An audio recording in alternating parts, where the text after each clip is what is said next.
आमिर साहब, डिफरेंट तकरीरें हुई, कुछ इंटरव्यूज हुए, कुछ खिताब हुए, नवाज शरीफ साहब का भी और इमरान खान साहब का भी, दोनों को कैसे रेट आउट करते हैं?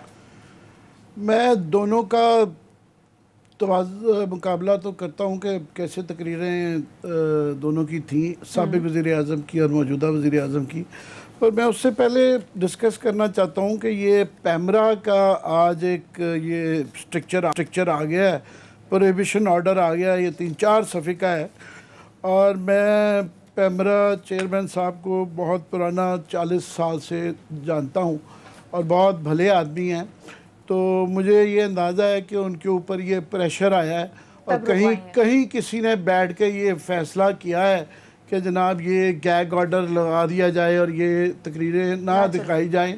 और आज जिस तरह प्राइम मिनिस्टर इमरान खान ने काफ़ी सारी चीज़ें जो कि इस मुल्क में हो रही हैं, उन्होंने साफ ही एक्टिंग की, जिस तरह उनको यहाँ डिसअपेरेंसेस का भी नहीं पता, मीडिया के साथ जो कुछ नहीं पता, तो आई एम श्योर इसका भी नहीं पता होगा।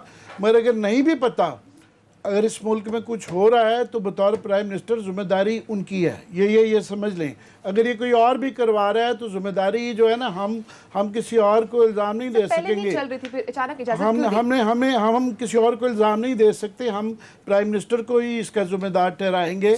हालांकि कहने को पैमरा एक इंडिपेंडेंट अदारा है। इस पर एतराज़ात मेरे ये हैं कि पहले तो ये मैं सही समझता हूँ कि सियासी तौर पर एक बेवकूफ़ाना बात इसलिए है कि ये स्पीचेस रोज़ चल रही थी जो है नवाज शरीफ साहब की, और अब वो रिपीट हो रही थी।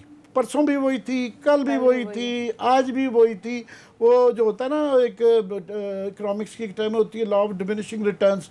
कुछ अरसे बाद एक ही चीज़ को जब रिपीट करते हैं ना, उसका इम्पैक्ट आहिस्ता आहिस्ता कम होना शुरू हो जाता है। दूसरा ये है कि आजकल की in this day and age आजकल चीज़ें छुपती नहीं है, सोशल मीडिया आ गया है, लाइव तकरीर चल रही होती है, ट्विटर पे भी चल रही होती है, फेसबुक पे भी चल रही होती है, इंटरनेट पे तो देखते हैं। फिर बिट्स एंड पीसेस में लोग जाते हैं तो लोग स्पेकुलेट करते हैं कि पता नहीं उन्होंने क्या कह दिया है। जब खुद देख लेते हैं तो खुद फैसला कर पाते हैं। और जाहिर है अगर आप हक सच पे हैं तो किस बात का आपको डर है, कहने दें उनको। और हम भी दूसरा ये है कि इससे मीडिया का एक बड़ा अच्छा पॉजिटिव ओपिनियन गवर्नमेंट और रियासत ले रही थी कि जनाब इतनी आज़ादी बाहर। ऑलरेडी इल्ज़ाम ये लगता है कि पाकिस्तान में फ्रीडम ऑफ एक्सप्रेशन का मसला है, मीडिया के ऊपर कदकदे हैं। और याद रहे कि नए जो एम्बेसडर यहाँ पे आ रहे हैं अमेरिका के, उनकी मैं हेयरिंग सुन रहा था, कन्फर्मेशन हेयरिंग होती है ना उनकी सेनेट में, बड़ी सख्त तो उन्होंने पाकिस्तान के मतलब उनसे पूछा गया कि जी क्या आप वहाँ पे क्या करना चाहेंगे। उन्होंने कहा जी मैं बाहर से सबसे ज़्यादा जो वहाँ इंटरेस्टेड हूँगा ना, जो मैं समझता हूँ पाकिस्तान का सबसे बड़ा मसला, वो वहाँ पे मीडिया का, फ्रीडम ऑफ एक्सप्रेशन का, ह्यूमन राइट्स का और डेमोक्रेसी, ये इशू है पाकिस्तान के। एनफोर्स्ड ये डिसअपीयरेंसेस, ये भी ये ह्यूमन राइट्स में ही आ गया ना, मैं उसी में उसको डाल रहा हूँ। तो ये पूरी दुनिया उस पर देख रही है। और हम भी कह रहे थे कि बड़ा अच्छा कर रहे हैं, कहने दें, क्या फ़र्क पड़ता है जो है उससे। तो इससे क्या होगा, ये एकदम कदगन लगाने से जो है ना, वो हम सारा मीडिया ऑटोमेटिकली जो है ना वो उनकी साइड पे चला जाता है। क्योंकि हमारे ऊपर जब कोई कदगन लगाएगा तो जो कदगन लगाएगा हम उसी के खिलाफ होंगे, हम हमेशा दूसरी साइड को एक फ़ायदा मिलता है। दूसरा इसके जो ये जो ऑर्डर है प्रोहिबिशन के पैमरा का, इसके कंटेंट्स भी जो है ना कोई इतने ज़्यादा अच्छी नहीं लिखे गए। 2-4 चीज़ें इसमें क्विकली मैं बात कर दूं। ये एक ऐसी कंप्लेंट का सहारा लेके जो है ना कर दिया गया है। और वो जो जिनकी कंप्लेंट है वो बड़े रेगुलर, वो जो होते हैं ना रेगुलर, वो जो यूजुअल सस्पेक्ट्स, वो ये बिल्कुल रेगुलर वाले कंप्लेनेंट हैं। और उन्होंने हवाले जो दिए हैं, फॉर एग्जांपल 2-1 अदालत के केसेस के दिए हैं। अदालत के बिल्कुल ये वाली चीज़ समझ आती है बिल्कुल, मगर आईनी के अंदर फ्रीडम ऑफ एक्सप्रेशन को आइन के अंदर बहुत भी जगह दी गई हुई है। और राइट टू इंफॉर्मेशन, ये सबसे ज़्यादा मुकद्दम राइट्स माने गए हैं बजाय इसके कि वो है। दूसरा एब्सकॉन्डर, ठीक उन्होंने जो हवाला दिया है कि जो प्रोक्लेम्ड ऑफेंडर जो इश्तिहारी होता है या मुजरिम होता है, उसके वो राइट्स नहीं होते हैं, बिल्कुल ठीक कहते हैं आप उसको। हाँ, ये इखलाकी तौर पे अगर कोई मीडिया हाउस किसी चोर, डाकू, इश्तिहारी, मुजरिम को बहुत पॉजिटिव उसमें दिखाता है तो फिर एक इखलाकी, कानूनी से भी ज्यादा इखलाकी आ जाता है कि भाई साहब आपने ये बंदा जो है कन्विक्टेड है, आप इसको हीरो बना के क्यों पेश कर रहे हैं। ये बिल्कुल हम भी इसको क्वेश्चन करते हैं, लोग भी करते हैं और करना भी चाहिए। मगर दुनिया भर में इवन सीरियल किलर जो होते हैं उसके भी इंटरव्यूज चलते हैं कि लोग जानना चाहते हैं कि यार इसकी सोच क्या थी। ये जो बीमार आदमी है इसके मुआशरे के ऊपर जो असरात हैं उसके भी इंटरव्यूज चलते हैं।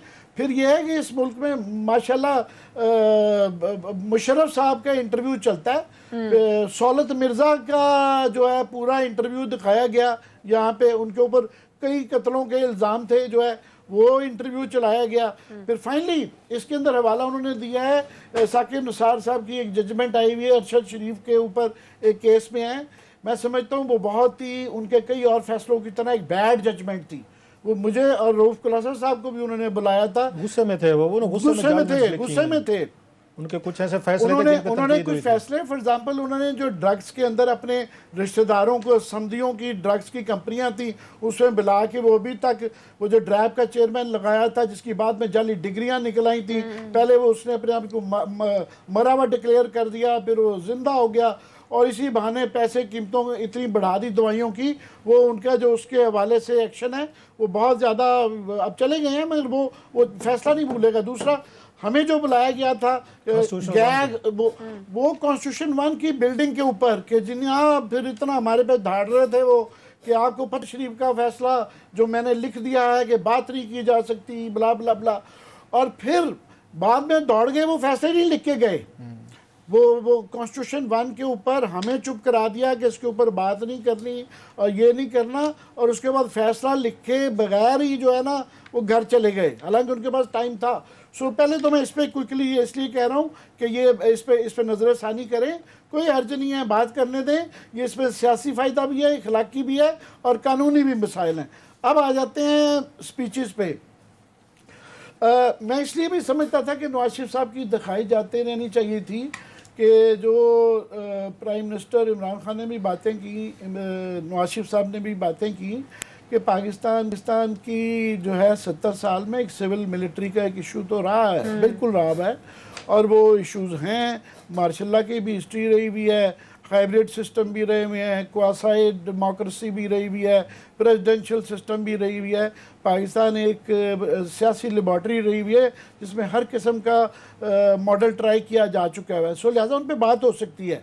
असल इम्पॉर्टेंट बात थी कि जो बातें नवाज शरीफ साहब ने फॉर एग्ज़ाम्पल की कि जनाब ये इस्टेब्लिशमेंट का ये रोल कि जनाब वो इस मुल्क में हम कोई गाय भैंसे हैं, भेड़ बकरियां हैं और ब्ला ब्ला ब्ला, उन्होंने पूरा जो है ना इस्टेब्लिशमेंट के ऊपर वो जो 3 दिन से चल रहा है अटैक, उन्होंने पूरा अटैक किया। बात उनकी बातें काफ़ी सारी ठीक थी मगर असल इशू ये था कि कर कौन रहा है, जो आदमी कर रहा है उसके क्रेडेंशियल्स क्या हैं। इन्होंने खुद भी एक तजवीज़ दी थी कि जी ट्रूथ एंड रिकन्सिलिएशन कमेटी एक बना ली जाए।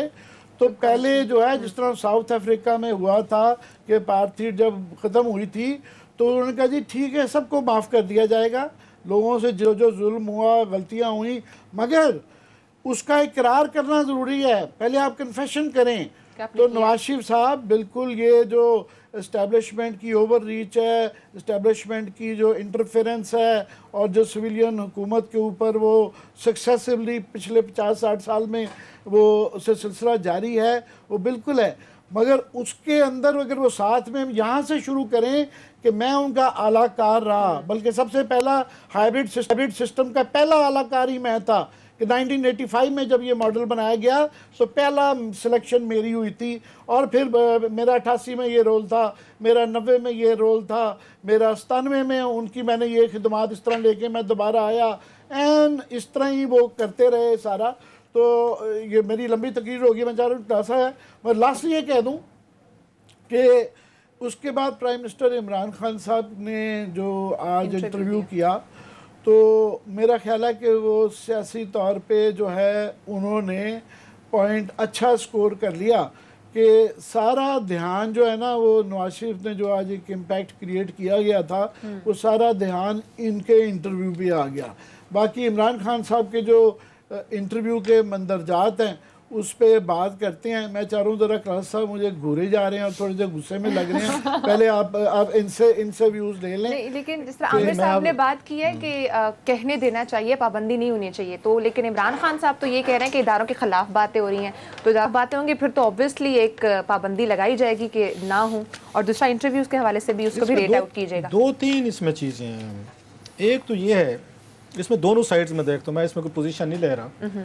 एक तो मेरा ख्याल है बैड एडवाइस है जिसने भी प्राइम मिनिस्टर साहब को की है या जिन्होंने भी ये फैसला किया है कि नवाज शरीफ साहब की तकरीर को बैन कर दिया जाए। मॉडर्न दुनिया में आप ये चीज़ें बैन नहीं कर सकते। आप वहीं रह रहे हैं, वही 80 की वो 70 की दहाई में रह रहे हैं अल्लाह के फजल से। एक ही फार्मूला है, वही आपके एडवाइज़र है, वही से मुराद माइंड सेट है। हर वज़ीर आज़म को आएगा इसी तरह के खुशामदीद तबलची इनको मिल जाएंगे और वो कहेंगे बस अगर आपने आज तकरीर इनकी ना होने दी तो हम बच जाएंगे। मुझे याद है 2-3 साल पहले कि नवाज शरीफ साहब उस वक्त वज़ीर आज़म थे, इसहाक डार साहब वज़ीर ये ख़जाना थे, उन्होंने अपनी सुना ली शेर व शायरी उस बजट के मौके पर। अपनी शेर व शायरी सुनाने के बाद जब अपोजिशन की बारी लगी, उस वक्त खुर्शीद शाह जो हैं ये अपोजिशन लीडर थे, इन्होंने पीटीवी बजट की तकरीर बता रहा हूँ, अपने तक ये टॉलरेंस थी नवाज शरीफ साहब इन कंपनी में, इन्होंने बजट की तकरीर टीवी के जरिए उसकी सुना दी इसहाक डार की, लेकिन अपोजिशन की तकरीरें नहीं सुनाई थी। उस पर उन्होंने रोला डाल दिया अपोजिशन ने। वो जनाब बैकआउट करके 30 दिन यहाँ पे असम्बली के उसमें बैठे रहे, लान में बैठे रहे। उन्होंने कहा हम आपको लाइव तकरीर पीटीवी के जरिए नहीं दिखाएंगे। मेंबरान कौमी असम्बली के लीव अलोन कोई मुलजिम है, मुजरिम है, और उस वक्त ये पीपल्स पार्टी और इमरान खान एंड कंपनी इकट्ठे थे सारे के सारे। ये आजकल अयाज सादिक साहब जो हैं ये स्पीकर थे, उन्हें इतनी जरूरत नहीं हुई कि दिखा सकें। परवेज़ रशीद साहब थे उस वक्त। आज यकीनन कहें कि आज़ादी है उसमें जमहूरियत है, आज़ादी है उसमें सहाफ़त को ख़तरा पड़ गया। ये उस वक्त मिनिस्टर थे, ये इन्होंने कौमी असम्बली की इन्होंने प्रोसीडिंग नहीं दिखानी दी थी। एक चीज़ बैड में क्यों कह रहा हूँ, मेरा ये ख्याल है ये जिस दिन ये तकरीर आ रही थी और कहा जा रहा था कि नवाज शरीफ साहब की तकरीर दिखाएगी तो खुदा ना खासा पाकिस्तान गिर पड़ेगा, और पहले खबरें आना शुरू हो गई कि बैन कर दिया टीवी चैनल्स को, उस तकरीर का किसको फ़ायदा हुआ है? उसके बेनिफिशरी नहीं, उसके बेनिफिशरी डायरेक्ट इमरान खान साहब हैं।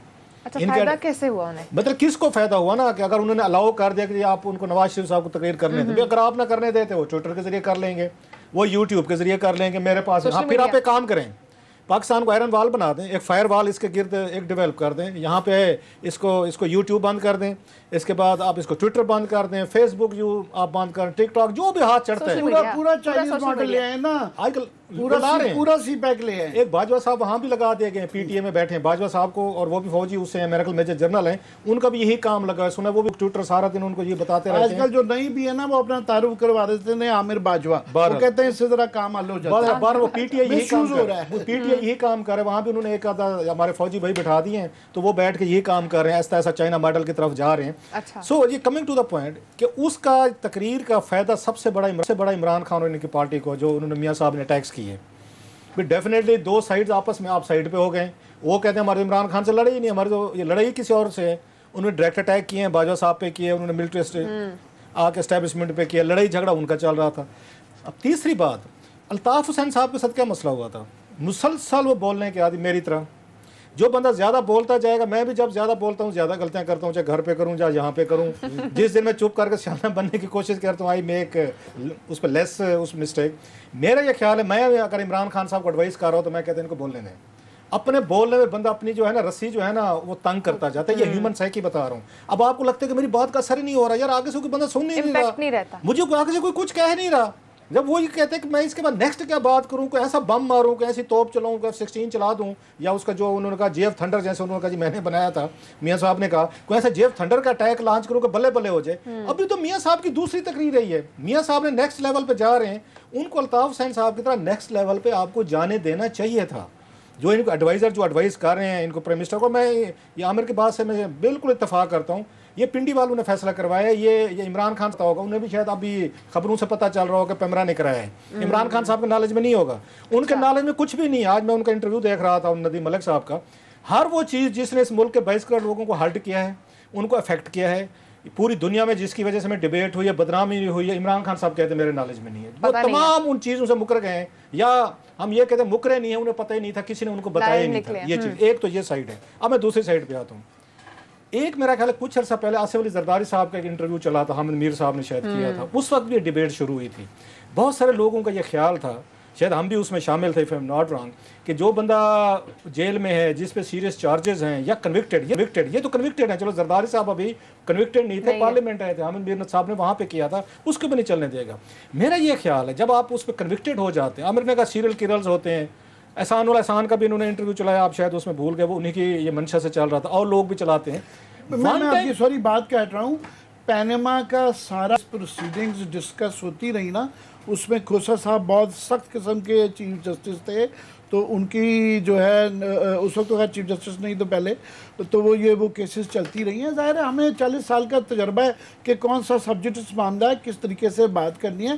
पैनमा की तरफ तो बड़ी खुश थे, अब एकदम प्रॉब्लम मैं ये कह रहा था कि जब एक कन्विक्टेड, यहाँ तक उनकी बात में वजन है, वेट है, हम जितने भी फ्रीडम ऑफ एक्सप्रेशन में जाएं, गुड और राइट जो भी है, वो एक कन्विक्टेड है। हाँ, वो ये कह सकते हैं कि हम जमानत पे हैं, कि अदालत ने हमें पेरोल पे रिहा किया है, अदालत ने हमें जमानत किया, लेकिन हम ये कह सकते हैं आगे से, हुकूमत कह सकती है, पेमरा कह सकते हैं कि जनाब आपकी जमानतें कैंसिल हो गई हैं, अब आप वो भी कन्विक्टेड तो हैं, तो कन्विक्टेड हैं, अब हो गए हैं। सो पाकिस्तान में चीज़ें बड़ी थोड़ी सी मुश्किल हो गई। अगर हम ये कहते हैं तकरीर करने की इजाज़त नहीं होनी चाहिए, तो कहेंगे आप लोग जो है ना सबसे बड़े डिक्टेटर बन के खुद मीडिया में बैठे हैं, जो मुंह में कह देते हैं, मियाँ साहब कुछ कहना चाहते हैं तो आपको पसंद नहीं आता, उनका क्या हुआ, सो आप अपने खिलाफ बात कर रहे हैं। क्योंकि अगर हम ये बात करेंगे कि फलां बंदे पे चीज़ों पर आप बैन करें, तो डेफिनेटली कल को फिर हम पे भी बैन होगा जनाब कि आपके हमें बहुत सारी बातें पसंद नहीं है। सो मीडिया के लोगों के लिए बड़ा मुश्किल हो जाता है to draw a line between law and freedom of expression, जैसे आज वाली बात नवाज शरीफ साहब की। लेकिन इवन देन मैं समझता हूँ ये चीज़ हुकूमत के फ़ायदे में जा रही थी कि मियाँ साहब जितना बोलते जाएंगे, जितनी वो बातें करते जाएंगे, ये इमरान खान साहब को इसका फ़ायदा होना था, जिन्होंने ये बैन करवाया है। मैं मैं फिर कह रहा हूँ कि मैं इसमें पोजीशन में इसलिए नहीं ले रहा कि कल को फिर हमारे ऊपर बहुत सारी हुकूमतें जो है ना, इन्हीं चीज़ों का एक्सक्यूज़ बना के हमारे प्रोग्राम बंद करवाती हैं, ये हमें आगे सेंसर करवाती हैं। मैं हमें से मुराद में सबकी बात कर रहा हूँ। उसके बाद जब केसेस बनाते हैं, पेमरा में बुला लिया जाता है। सो इट्स ए वेरी, एक तरह का ट्रिक ये है कि इनको कितनी इजाज़त होनी चाहिए या कितनी उस पर ये नहीं होनी चाहिए। मेरे सब दैट वाज माई, जो मैं आपसे थोड़ा